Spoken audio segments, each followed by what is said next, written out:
Hello मित्रों, बहुत स्वागत है आप सभी का एक और नए वीडियो में। तो दोस्तों, बिहार के रक्सौल जंक्शन रेलवे स्टेशन को, जो कि नेपाल से सटा रेलवे स्टेशन है, इसको एक नई अस्थायी लंबी दूरी की जो ट्रेन है, इसका सौगात दिया गया है रेलवे मंत्रालय की तरफ से, जो कि कोई स्पेशल ट्रेन नहीं बल्कि पूरी तरह से नियमित तौर पर, पूरी तरह से अस्थायी तौर पर अपनी सेवा देने वाली है। साथ ही रक्सौल को मिली ये जो नई अस्थायी ट्रेन है, इसका पूरा रूट क्या रहने वाला है, टाइम टेबल की जानकारी, साथ ही ये जो ट्रेन है इसका शुभारंभ कब होने वाला है, कब से यात्री इस गाड़ी में सवारी करेंगे, इन सारी चीजों की जानकारी निकल के सामने आ चुकी है बड़ी खुशखबरी वाली रिपोर्ट के माध्यम से, जिसके बारे में आज हम पूरा डिटेल में जानेंगे। साथ ही जो बड़ा रिपोर्ट आया है जिसके माध्यम से बड़ी खुशखबरी सामने आ पाई है, ये भी हम देखेंगे वीडियो में आगे। यानी कि रक्सौल को मिली ये जो नई अस्थायी लंबी दूरी की ट्रेन सेवा है, इसके बारे में सारी चीजें जानने के लिए, समझने के लिए आप लीजिए इस वीडियो को ध्यान से देखिएगा और अभी से इस वीडियो को लाइक करके चैनल को भी सब्सक्राइब कर लीजिए। बाकी आइए शुरू करते हैं आज की इस वीडियो को एंड जानते हैं रक्सौल को मिली इस नई अस्थायी लंबी दूरी की ट्रेन सेवा के बारे में। तो दोस्तों, ये जो ट्रेन है उसको रेलवे एक नई अस्थायी एक्सप्रेस ट्रेन के रूप में ऑपरेट करेगी, जिसमें आपको टोटल 22 से लेकर 24 जो कोचेस है इसकी सुविधा देखने को मिलेगी, जिसमें दोस्तों एसी के कोचेस, इसके अलावा स्लीपर एंड जनरल यानी कि सभी तरह की जो क्लासेस है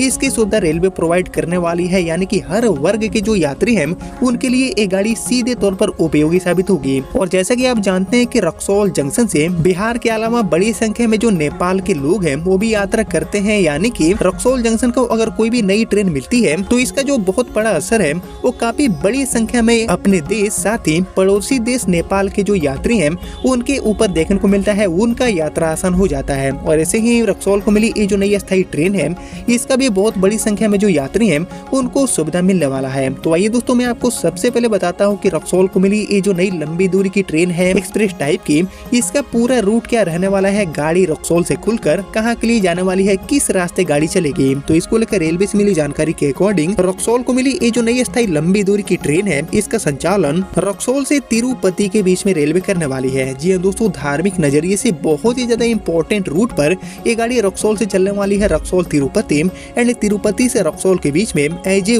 वीकली के तौर पर सप्ताह में एक दिन इस गाड़ी को रेलवे ऑपरेट करेगी। बाकी इसको लेकर आए रिपोर्ट के अकॉर्डिंग एक्चुअली धनबाद होकर रक्सौल से तिरुपति के बीच में चलने वाली जो साप्ताहिक स्पेशल ट्रेन है इसके बंद हो जाने से मायूस यात्रियों के लिए एक काफी बड़ी अच्छी खबर निकल के सामने आ चुकी है, क्योंकि रेलवे ने रक्सौल से तिरुपति के लिए एक जो नई साप्ताहिक नियमित तौर पर चलने वाली ट्रेन है इसको यहाँ पर फाइनली मंजूरी दे दिया है, जो कि एक लंबित मांग भी थी। बाकी ये जो नई ट्रेन है दोस्तों, जो कि रक्सौल से तिरुपति एंड तिरुपति से रक्सौल के बीच में चलेगी वीकली के तौर पर, इस गाड़ी को रेलवे धनबाद, बोकारो एंड रांची के रास्ते चलाने वाली है। यानी कि इससे बिहार के साथ साथ झारखंड की जो बड़ी आबादी है इनको भी तिरुपति बालाजी के दरबार तक पहुँचने के लिए एक सीधी ट्रेन मिल पाएगी। बाकी इस ट्रेन का जो टाइम टेबल है उसको अगर हम जानने की कोशिश करें तो माना जा रहा है कि रक्सौल से तिरुपति के बीच में चलने वाली जो स्पेशल ट्रेन है उसके ही टाइम टेबल पर इस नई अस्थायी ट्रेन को रेलवे ऑपरेट करेगी। यानी कि इस गाड़ी के लिए जो टाइम टेबल है वो भी बनाने की जरूरत नहीं है, ऑलरेडी चलने वाली जो स्पेशल ट्रेन है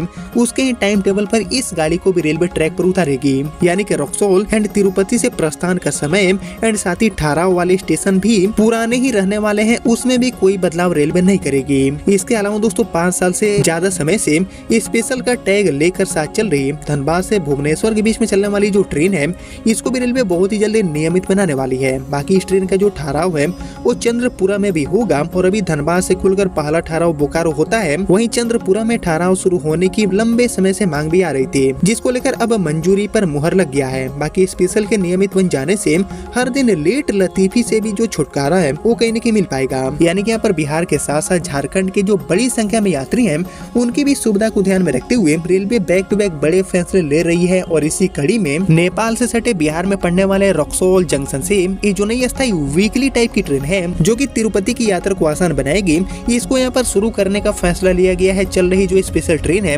उसके टाइम टेबल पर ये गाड़ी चलेगी, जिसके बाद दोस्तों कहीं न कहीं रक्सौल से या फिर नेपाल से यात्रा करने वाले जितने भी यात्री हैं उनको कोई स्पेशल चार्जेस वगैरह देने की जरूरत नहीं होगी। उनकी जो यात्रा है वो किफायती होगी, साथ ही नियमित गाड़ी के माध्यम से उनका जो सफर है उस समय पर पूरा हो पाएगा। भयंकर जो लेट लतीफी है उससे भी कहीं न कहीं छुटकारा मिलेगा। यानी कि कहीं न कहीं रक्सौल को काफी समय बाद ये जो नई अस्थायी ट्रेन है इसकी सुविधा मिली है। लेकिन शुरुआत की बात की जाए कि जो शुभारंभ है वो आखिर हमें कब देखने को मिलेगा, तो इसको लेकर अभी तक कोई भी डेट की घोषणा रेलवे ने नहीं किया है कि किस तारीख से गाड़ी चलेगी। लेकिन उम्मीद है कि बहुत ही जल्दी गाड़ी का जो शुरुआत है वो आपको रक्सौल से तिरुपति के बीच में नियमित गाड़ी के रूप में देखने को मिलेगा, जिसको लेकर दोस्तों आपका जो थॉट है, आपका जो ओपिनियन है, उसका मैं वेट करूंगा कमेंट सेक्शन में। और फिलहाल रक्सौल से और किन किन रूटों के लिए जो नई अस्थायी ट्रेनें हैं या फिर जो अमृत भारत गाड़ियां हैं, इनकी शुरुआत करना चाहिए रेलवे मंत्रालय को, इसके ऊपर आपका जो थॉट है, आपका जो ओपिनियन है, उसका मैं वेट करूंगा कमेंट सेक्शन में। बाकी फिलहाल यही थी रक्सौल को मिली एक नई अस्थायी लंबी दूरी की साप्ताहिक ट्रेन सेवा, जिसके रिगार्डिंग आपने यहाँ तक इस वीडियो को देख लिया है तो प्लीज इस वीडियो को लाइक और ज्यादा से ज्यादा शेयर कर दीजिए। एंड मैं मिलता हूँ आप सभी से अगले वीडियो में, तब तक के लिए जय हिंद जय भारत।